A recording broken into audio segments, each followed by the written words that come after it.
Oh, sinara mo ang 2024 ng napakaganda by winning Best Actress sa 50th MMFF with Espantajo. Nag-sink in na ba sa'yo ngayon?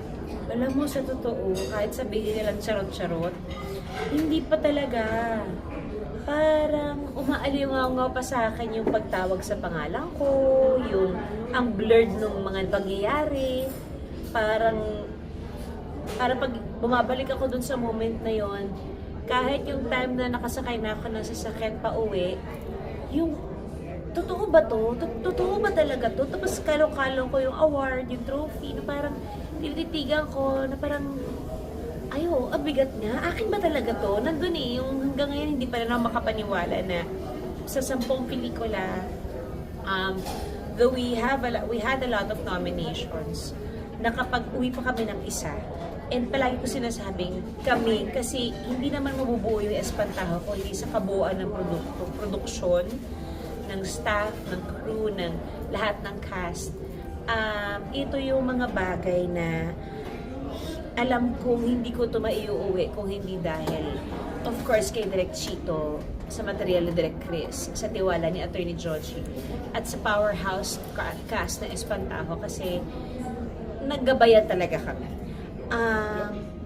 Hindi ko pa rin talaga alam kung ano sasabihin ko eh. Kasi parang hindi siya totoo. Yung nangyari ba talaga to? Seryoso ba to? Sabihin na nilang ang arte-arte ko. Sige na.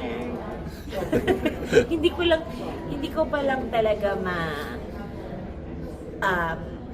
hindi ma-digest ba na nangyari siya sa akin. But of course, sobra akong grateful sa jury, sa lahat-lahat ng bumoto for me to be 2024 Best Actress sa Metro Manila Film Festival.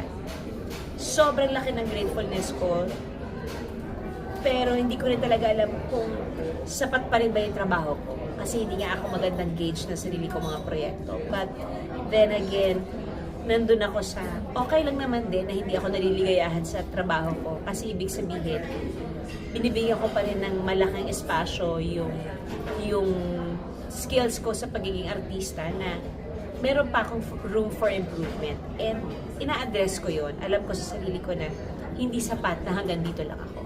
So I'm still willing to learn. I'm still excited to work with new directors and new writers.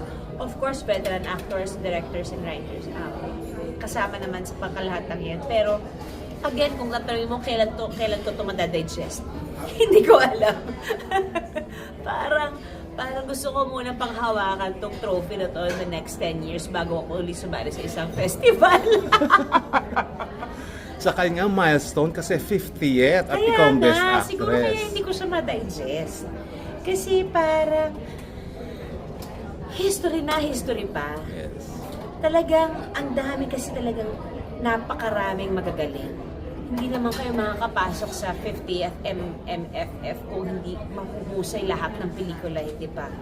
So, to be singled out with the other actors or participants, at ikaw makapag-uwi ng final award na yun ng gabing yun. Well, actually, hindi pala final kasi Best Picture pala yung final. Iba yung lutang ako no, sinabi ng attorney, halika na, umuwi na tayo. Tayo naman ako, umuwi na. Hindi na ako naghintay na kung ano pa man. Kasi talagang lutang na lutang ako. Hindi ko alam saan ako pupunta, ano mangyayari, ano gagawin.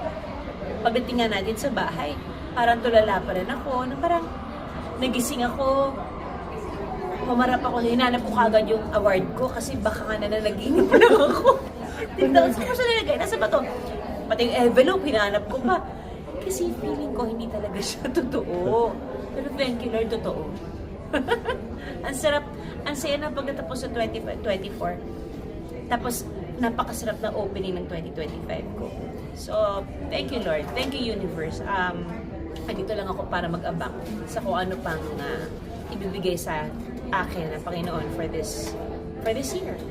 Speaking of, challenge pa yan sa'yo sa next project mo na kailangan lampasan mo ba yung ginawa mo?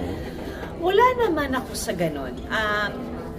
Siguro sa pagtanggap lang ng projects, nandun lang ako lagi sa dapat mas iba lang sa mga past 2 projects na ginawa ko. Para may ibang makita, may iba rin akong tatrabahuhin, may ibang genre naman. na though matagal ko naman na siyang ginagawa, ayoko lang talaga na magkakapareho halos yung mga proyektong ginagawa ko from teleserye to movies. Gusto ko lang may variation kasi hindi naman na din ako madalas gumawa ng mga acting projects lately. So, parang it just makes sense na kung gagawa ako ng acting project, kailangan yung susunod medyo ibang-iba. Yung baling-bali.